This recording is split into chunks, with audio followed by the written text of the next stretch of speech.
सेवा शक्ति साधना का पुंज स्वरूप सद्गुरु सनातन धर्म विभूषण परम पूज्य गुरुदेव राज राजेश्वर जी आर्थिक, भौतिक और आध्यात्मिक जगत का समन्वय करते हैं। आपने अपने जीवन में रहस्यमयी मंत्रों की साधना, विविध ऋचाओं और मंत्रों की दिव्य अनुभूति की है। आपने अपने सद्गुरु परमहंस स्वामी निखिलेश्वरानंद जी के ज्ञान की दिव्य साधना को ग्रहण किया। आपने ओजस्वी संतों, सिद्ध पुरुषों से रहस्यमय ज्ञान को आत्मसात करने के पश्चात ब्रिटेन में इंटरनेशनल सिद्धाश्रम शक्ति सेंटर की स्थापना की, जिसके माध्यम से साधकों को नित्य निरंतर शिव और जीव का महत्व बता रहे हैं और रहस्यमय साधना को नए आयाम प्रदान कर रहे हैं। दीक्षा एवं साधना की अनुभूति समय के साथ गतिशील है। पूज्य गुरुदेव राज राजेश्वर जी बेटी बचाओ बेटी पढ़ाओ और गौ सेवा व गौ रक्षा के संकल्प के साथ साथ विविध जीवों की निस्वार्थ भाव से सेवा कर रहे हैं। आइए आध्यात्म की ज्योत से ज्योत जलाते हैं और परम पूज्य गुरु जी की समाज सेवा के साथ रहस्यमय ज्ञान, ध्यान और साधना एवं दीक्षा के साथ आध्यात्म की यात्रा का आनंद लेते हैं।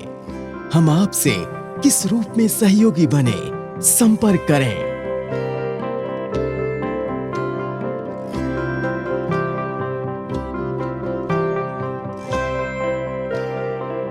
अखंड मंगलाकारं व्याप्तं येन चराचरं तत्पदं दर्शितेन तस्मै श्री गुरुवे नमः। आज आध्यात्मिकता की इस परंपरा को लेकर के जीवन की जब घड़ी आध्यात्मिक, भौतिक सब चीज़ों को लेकर के हम देखते हैं तो हर व्यक्ति कोई तन से, कोई मन से, कोई धन से दुखी है और ये सब जगह ढूंढता है कि मुझे शांति का वातावरण कहाँ मिले, परम शांति कहाँ से प्राप्त हो। संसार को लेकर के संत के चरणों की ओर आगे बढ़ता है तो वहां संतों के पास जाकर के शांति का कुछ संदेश प्राप्त करता है। और शांति का उस संदेश को प्राप्त कहां से होता है? संसार को लेकर संत और संत शास्त्रों के पास मनन मंथन चिंतन कर करके समाज को एक पोस्ट ऑफिस की तरह, पोस्टमैन की तरह एक संदेश देता है कि भाई आपने बहुत कुछ कर लिया, बहुत काम कर लिया, बहुत समाज के लिए कर लिया, परिवार के लिए किया, मगर वो संतों की उस परमात्मा की उस परम तत्व को प्राप्त करने की जो अपने आप में क्रिया है, उसका जो रास्ता है वहाँ चलो। और हमारे गुजरात से, धर्मपुर से उस व्यास की परंपरा को लेकर के देश और विदेश तक उस श्रीमद् भागवत कथा का ज्ञान गंगा का रथ लेकर के आज इंग्लैंड की धरती पर हम साथ बैठे हैं। मनन मंथन चिंतन करके नाम है उस परंपरा व्यास का, मगर ऐसे परम पूज्य शरद भाई व्यास जी यहाँ मौजूद है। भाई श्री आपका स्वागत करता हूँ और मुझे बहुत अच्छा लगता है कि जब हम चर्चा करते हैं, वार्ता करते हैं और जब भी आप भारत से इस विदेश की धरती पर आते हैं तो कुछ न कुछ नई चेतना समाज को देते रहते हैं। भाई श्री आपकी जीवन की जो शैली है, परंपरा है, श्रीमद् भागवत को लेकर कितने सालों से इस रथ को चला रहे हैं? पूजनीय राजेश गुरु जी, आपका मैं बहुत बहुत आभारी हूँ। जब मैं विदेश की धरती पे विशेष करके लंदन में आता हूँ तब आपने जो हैरो को हरिद्वार बनाया है उस आश्रम की मैं अवश्य मुलाकात लेता हूँ और वहाँ एक परम शांति का अनुभव होता है। जैसे आपने पूछा कि शांति कैसे मिलती है, शांति का विरोधाभासी शब्द है अशांति। और अशांति का विरोधाभासी शब्द है आनंद। जब हृदय में आनंद प्रकट होता है तब जो अशांति है वो अपने आप चली जाती है। हमारे सनातन धर्म में उदासीन वृत्ति हिमालय के योगियों के लिए ठीक मानी गई, लेकिन हम संसारियों के लिए ये उदासीनता ठीक नहीं मानी गई। हमको तो आनंद स्वरूप परमात्मा का भजन करके आनंद हृदय में उठे, आनंदमय हमारा जीवन बने, ऐसा प्रयास हम सबको सनातन धर्म का जो अवलंबन करता है उसको करना चाहिए। हमारे भगवान का नाम ही आनंद है। सच्चिदानंद परमात्मा सत्य स्वरूप है, सत स्वरूप है, चित स्वरूप है और आनंद स्वरूप है। मेरा तो ये मानना है कि प्रत्यक्ष परमात्मा का मिलना कठिन है। पिछले समय में बहुत कम लोगों को मिला है, लेकिन उसको उस तक पहुंचना, उसका जो रास्ता है वो आनंद है। भक्ति, ज्ञान, वैराग्य, कर्म, ये सब इसलिए उसके पीछे योग शब्द लगाया है। भक्ति योग, कर योग यानी मिलना, वियोग यानी बिछड़ जाना। तो कर्म से मिलने की इच्छा हो, हम अच्छे कर्म करते रहे, भगवत कार्य करते रहे, दान पुण्य करते रहे, उनसे आनंद की प्राप्ति होती है। क्षमता यदि ज्ञान की है, सर्वत्र हरि दर्शन हो जाए, सर्वत्र भगवत दर्शन हो जाए और ज्ञान को हम पचा पावे। जीवन में केवल आत्मा आत्मा बोलने से ज्ञान नहीं होता, आत्मवत व्यवहार करने से व्यक्ति आत्मज्ञानी कहलाता है। तो ये यदि हमें आ जाए तो आनंद, उसे सच्चिदानंद कहते हैं, भजनानंद कहते हैं, कृष्णानंद कहते हैं, रामानंद कहते हैं। और तीसरा भगवान की भक्ति जो सरल है, बिल्कुल सरल है। हम सबके लिए ज्ञान कभी कठिन हो जाता है, कर्म मार्ग भी कभी कठिन हो जाता है, वैराग्य का मार्ग भी कभी कठिन हो जा हम सबके लिए। जो कर सकते हैं उसके लिए तो प्रणाम करते हैं हम, लेकिन कैरी मैंगो जब पक जाती है तो अपने वृक्ष को पकड़ नहीं पाती है, वो छोड़ देती है। वैसे जब जीवन पक्व हो जाता है तब अपने आप संसार छूट जाता है, तो एक अलग प्रक्रिया है। लेकिन हम सब के लिए संसार में रह कर के वो आनंद कैसे प्राप्त करें, पुराणों में ऐसा लिखा है कि जीवन का लक्ष्य क्या, बोले आनंद की प्राप्ति। प्रसन्न चेता ऐसा शब्द भगवत गीता में है। प्रसादस्तु प्रसन्नता, सबसे बड़ा प्रसाद है प्रसन्न रहना। प्रसन्न होकर के व्यक्ति भगवान की प्रार्थना करे तो भगवान तुरंत स्वीकार कर लेते हैं, और उदास होकर के, दुखी होकर के भगवान की प्रार्थना करे तो भगवान स्वीकारते तो है, लेकिन थोड़ा देरी से स्वीकारते हैं।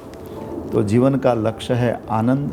यदि आनंद हृदय में आ गया, आनंद पाने की जिसने भी कोशिश की उसकी अशांति उसी वक्त गायब हो जाती है। भगवत गीता में शांति के लिए एक एलोपैथी है। जैसे शरीर को स्वस्थ करने के लिए 3 बातें होती है, होम्योपैथ, आयुर्वेद और एलोपैथ। तो होम्योपैथ थोड़ा देर से ठीक करती है रोग को, आयुर्वेद भी थोड़ा टाइम लेती है, लेकिन एलोपैथ जो है ना वो तुरंत, सर में दर्द हुआ गोली ले ली, दर्द गायब। वैसे शांति के लिए भगवत गीता में त्यागात शांतिर अनंतरम, अशांत करने वाली जो चीज़ है उसको मन से व्यक्ति छोड़ दे, उसी वक्त शांति है। अशांति कहाँ से आती है, क्यों आई, उसका संशोधन करके व्यक्ति वो मन से मन से हमारे यहाँ उपनिषद में विषयों को भोगने की मना नहीं की है। लेकिन त्याग करके फिर व्यक्ति भोगे। मिठाई मिली तो खा ली, लेकिन कल मिठाई के लिए रोना नहीं है। आज अच्छी व्यवस्था मिल गई तो उसका भोग कर लिया। अच्छा बेड मिल गया तो सो ली लेकिन कल नहीं मिला तो उसके लिए प्रयास नहीं करना है। ऐसे व्यक्ति को आनंद की प्राप्ति तुरंत होती है जो मन से त्याग दे और परमात्मा का आश्रय करे, सत्कर्म में श्रद्धा रखे। जैसे हमारे यहाँ कई प्रकार के सत्कर्म हैं, दान पुण्य में श्रद्धा रखे, उपासना में श्रद्धा रखे, व्रत में, जप में, संत के चरण में प्रणाम में, संत के आशीर्वाद में, ये सब जगह जब व्यक्ति की श्रद्धा बढ़ती है तब उसको हृदय से परम शांति का अनुभव होता है। पाश्री परम शांति की जब बातें की, उस परम शांति की इस परिभाषा को लेकर के आप देश विदेश में जब जाते हो तो मुझे अभी एक संदेश प्राप्त हुआ है कि उस परम शांति से ही आपने रथ चलाया और अभी एक संत के माध्यम से, जो विश्वविख्यात एक पूज्य संत के माध्यम से एक व्यास अवार्ड का नॉमिनेशन आपका हुआ है। तो इसके बारे में मैं आपको खूब खूब धन्यवाद और अभिनंदन करूंगा। आप मेरे परम स्नेही हैं। आप मेरे साथ बहुत प्यार करते हैं, वर्षों से प्यार करते हैं, तो आपकी तो शुभेच्छा मेरे साथ होगी ही। लेकिन मुरारी बापू की कृपा से कुछ महीने पहले मुझे फ़ोन आया बापू का कि आपकी दीर्घकालीन सेवा है भागवत के, और कथा करते करते भाई जी मुझे 45 साल हो गए। तो उस दीर्घकालीन सेवा के लिए बापू मुझे याद करते हैं।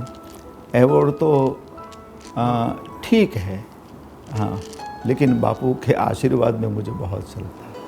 मगर जितने भी वार्ड होते हैं उसमें ए का जो कैपिटल है वो सबसे आगे होता है, इसीलिए ये वो